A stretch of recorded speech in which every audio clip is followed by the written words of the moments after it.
বুবলাইকে কমলিনী এবার মিথ্যে নাটক করার জন্য নতুনের সামনে উচিত শিক্ষা দিয়ে দিলে অবাক হয়ে যায় নতুন। হ্যাঁ বন্ধুরা, এমনটা হতে চলেছে আজকের পর্বে। বিস্তারিত জানতে ভিডিওটিতে লাইক দিয়ে চ্যানেলটিকে সাবস্ক্রাইব করে পুরো ভিডিওটি তোমরা দেখতে থাকো। গল্পের শুরুতে আমরা দেখতে পারবো কমলিনী নতুনের ঘরে এসে বলতে লাগলো, আমার ভুল হয়ে গেছে, প্লিজ তুমি আমাকে ফিরিয়ে দিও না।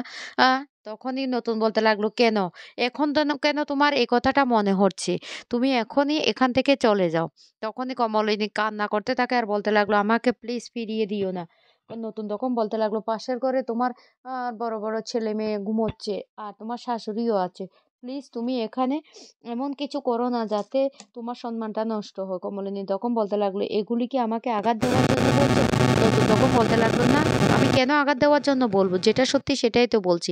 আজকে আমার স্টুডেন্ট যদি সত্যিটা ফাঁস না করতো তাহলে তোমার মধ্যে তো এখনো আমার প্রতি সেই অভিমানটাই কাজ করতো। এখনো তুমি আমাকে সন্দেহ করতে আর নিজেকে অপরাধী মনে করতে। আর তুমি যখন নিজেকে অপরাধী মনে করো তখন তো আমারও অপরাধবোধ মনে হয়। কমলিনী তখন বলতে লাগলো, আমি সবার জন্য কিছু করার চেষ্টা করি, কিন্তু শেষ পর্যন্ত আমি সবার কাছে খারাপ হয়ে যাই। আমি কোনোদিন কারো ভালো কিছু করতে পারিনি, তাই আমার মরে যাওয়াই ভালো।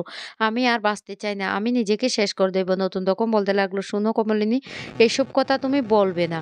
কেন? তোমার সত্যি সত্যি সৎ সাহস নেই যে তুমি ভালো কিছু করবে, ভালো কিছু তোমার জন্য অপেক্ষা করছে, সেটা গ্রহণ করা তোমার কোনো সৎ সাহস নেই। কমলিনী তখন বলতে লাগলো, ঠিক কথাই বলছো, আমার তেমন সৎ সাহস নেই, সেই জন্য আজকে আমার অবস্থা এমনটা হয়েছে। এই বলে নতুনকে জড়িয়ে ধরে কান্না করতে থাকে। তখনই নতুন বলতে লাগলো, আমি তো চিরটা কাল সেই জন্য তোমার হাতটা ধরেছি, তোমাকে পাশে রাখার চেষ্টা করেছি, কিন্তু তুমি বলো। কমলিনী তখন বলতে লাগলো, আমাকে ক্ষমা করে দাও। নতুন তখন বলতে লাগলো, আজকে আজকে তুমি সত্যিটা জানতে পেরেছো, সেই জন্য এখানে এসেছো নিজের ভুলটা বুঝতে পেরে। কিন্তু আবার যখন তোমার ছেলে মেয়েদের কিছু সমস্যা হবে বা অথবা তোমার শাশুড়ি হবে, তখন তো তুমি আবার আমাকে ভুল বুঝবে, আবার তুমি নিজেকে অপরাধী মনে করবে। কমলিনী তখন বলতে লাগলো, না নতুন ঠাকুর, এমনটা হবে না। তুমি বিশ্বাস করো, আমার না চোখ খুলে গেছে। এত বড় বিশ্বাসঘাতকতা বুবলাই আমার সাথে কি করে করতে পারলো আমি সেটাই বুঝতে পারছি না। অন্যদিকে দেখা যায় কুর্চি ঘর থেকে বেরিয়ে যেতে গেলে তখন অয়নদীপ হাত ধরে বলতে লাগলো, প্লিজ তোমাকে আমি বলছি কুর্চি, তুমি এখান থেকে যেও না।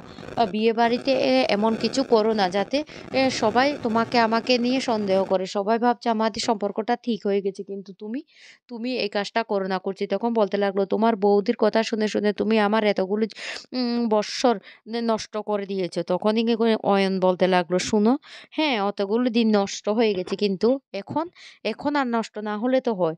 তখনই কুর্চি বলতে লাগলো, তুমি কি বলতে চাইছো?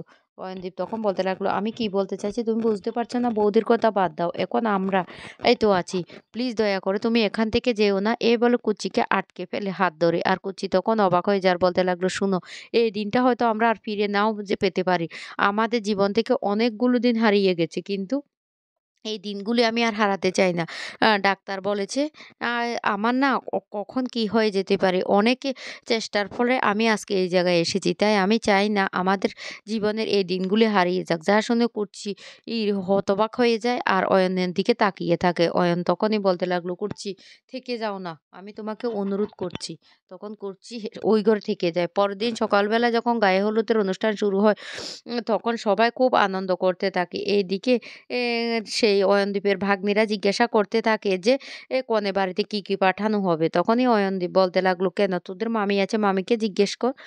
তখন ওরা মামির কাছে ছুটে আসে আর এসে খুব গল্প করতে থাকে আর বলতে লাগলো, মামি তোমার আর মামার সম্পর্কটা তো ঠিক হয়ে গেছে। তখন একজন বলতে লাগলো, ও বৌদি ভাই, আমরা তো শুনতে পেয়েছি যে কালকে তোমরা একসাথে ছিলে। তখনই কুর্চি বলতে লাগলো, এখন এসব কথা বাদ দাও, এখন বিয়ের ব্যাপারটা নিয়ে আমাদেরকে ভাবতে হবে।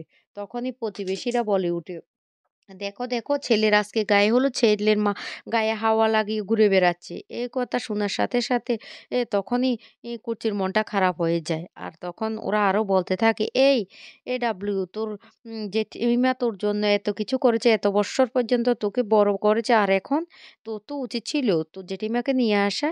তখনই ডাব্লিউ বলতে লাগলো, আমি তো অনেক চেষ্টা করেছি, কিন্তু উনি যদি না আসতে চান তাহলে তাহলে সেটা কি হবে? তখন বলতে লাগলো, ও তাহলে এখন তোর মায়ের সবকিছু হয়ে গেছে?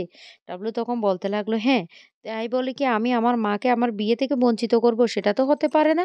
অন্যদিকে দেখা যায় হাসপাতালে কৃষাণু বলতে লাগলো যে, "আপনাদের বিল ৳৩,০০,০০০ হয়েছে। আর সেই টাকাগুলি আপনারা পেমেন্ট করে প্লিজ দয়া করে এখান থেকে চলে যান।"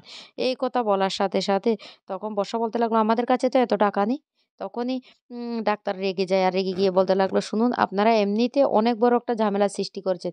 ইচ্ছে করলে আপনাদের নামটা আমি পুলিশের কাছে বলে দিতে পারতাম। শুধুমাত্র স্বতন্ত্র বসুর দিকে তাকিয়ে আমি কোনো সমস্যা সৃষ্টি করিনি। আমি এই কথাটা ঢাকা-চাপা দিয়েছি। আর আপনারা যে এতটা জঘন্য কাজ করবেন সেটা না ভাবলেও লজ্জা লাগছে।" তখনই বর্ষার জেঠু বলতে লাগলো, "শুনুন ডাক্তারবাবু, আপনি ই এসব বিষয় নিয়ে মাথা ঘামাবেন না।"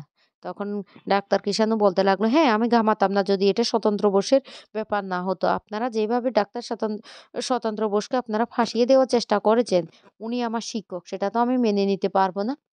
আর আপনাকেও একটা কথা বলি, আপনি আপনার কে ফাঁসাতে চেননি। বিশেষ করে আপনি স্বতন্ত্র বাবুকে ফাঁসানোর জন্য এই কাজটা করছেন। আপনি বেশ ভালো করে জানেন আপনি এই যে মেডিসিনটা খেয়েছেন সেটাতে কোনো রকম ক্ষতি হবে না। জাস্ট একটু সাইড ইফেক্ট হবে। এই কথাটা বলতে বুবলাই তখন বলতে লাগলো, "হ্যাঁ, খেয়েছি তো খেয়েছি। কি করব? আমি না ওই সম্পর্কটা মানতে চাইছি না।" তখনই বলতে লাগলো, "আপনার মতো ছেলের না লজ্জা হওয়া দরকার।" আর সেই মুহূর্তে তখন কমলিনী কে নিয়ে স্বতন্ত্রবাবু হাসপাতালে চলে আসে। আর আসলে বর্ষার জেঠু তখন বলতে লাগলো, "প্লিজ দয়া করে আপনারা ওর সামনে কিছুদিন আসবেন না। ছেলেটার এমনিতেই মানসিক অবস্থা তো দেখতেই পাচ্ছেন।" তখন নতুন কোনো কথা না বলে রিসেপশনে গিয়ে বলতে লাগলো, "বিলটা আ এই নিন।" এই বলে কার্ডটা দিলে বর্ষা তখন বলতে লাগলো, "যে বিল দিক না কেন সময় মতো আমরা সমস্ত টাকা পরিশোধ করে দেব। আমরা কারোর থেকে টাকা নিতে চাই না।" তখন ডাক্তার কৃষাণু বলতে লাগলো, "আপনাদের লজ্জা থাকা দরকার। যে মানুষটাকে আপনারা ফাঁসাতে চেয়েছেন এখন হাসপাতালের বিলটা পর্যন্ত ওই মানুষটা দিচ্ছে। তারপরে আপনার মতো খারাপ মেয়ে আমি না আর দেখিনি। কি করে পারলেন এই কাজটা করতে?" তখন অ ন নতুন বলতে লাগলো, "কমলিনী, তুমি এখানে থাকো, আমি চলে যাচ্ছি। তোমার সময় হলে তুমি চলে আসবে।" কমলিনী তখনই বলতে লাগলো, না, আমিও তোমার সাথে চলে যাব। যেখানে তুমি থাকতে পারবে না, সেখানে আমি তোমার স্ত্রী হয়ে তো থাকতে পারব না।"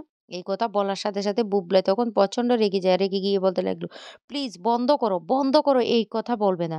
কমলিনী তখন বলতে লাগলো, "কেন? আমি আমার স্বামীকে এর কথা বললে তো এত অসুবিধাটা কোথায়? কোথায়?" তখন বুবলাই বলতে লাগলো, "মা, তোমাকে আমি বলছি আমি জাস্ট সহ্য করতে পারছি না।" তখনই কমলিনী প্রচন্ড রেগে যায়। রেগে গিয়ে হাসপাতালের মধ্যে বুবলাইয়ের গালে ঠাস করে চড় মারে আর বলতে লাগলো, "তোর মতো কুলাঙ্গার ছেলেকে না আমি আর ছেলে বলে স্বীকারই করি না। সবসময় তো বলতাম তো আমার ২ টো ছেলে মেয়ে। আজকে আমি সবার সামনে বলছি আমার ২ টো ছেলে মেয়ে। তোকে আমি ত্যায্য করলাম।" যে ছেলে মায়ের সুখ সহ্য করতে পারে না, মায়ের সুখ সহ্য করতে না পেরে এত বড় একটা নাটক করতে পারে। মিথ্যে ঘুমের ওষুধ খাওয়ার অভিনয় করতে পারে, সেই ছেলেকে আমি ছেলে বলেই মানি না। তুই শুধু তোর সুখটাই চেয়েছিস। কোনোদিন তোর মায়ের ভালো-মন্দ কিছুই চাসনি। বুবলাই তখন বলতে লাগলো, "কি বলেছ মা? তুমি এসব কি বলছো?" কমলিনী তখন বলতে লাগলো, "এটাই বাস্তব সত্যি। তুই ছোটবেলা থেকেই দেখেছিস তোর মা কতটা কষ্ট পেয়েছে, কতটা লাঞ্ছিত বঞ্চনা হয়েছে। তারপরও তুই তোর মাকে প্রতিনিয়ত অপমান করে গেছিস। তুই ছেলে হয়ে কি করে এই কাজটা করতে পারলি? তাই আমি তোকে ছেলে হিসেবে মানি না।" বর্ষা তখন কিছু বলার চেষ্টা করলে কমলিনী তো রেগে গিয়ে বলতে লাগলো, "খবরদার! তুমি আমাদের মা-ছেলের মাঝখানে অনেক কথা বলেছ। আর না।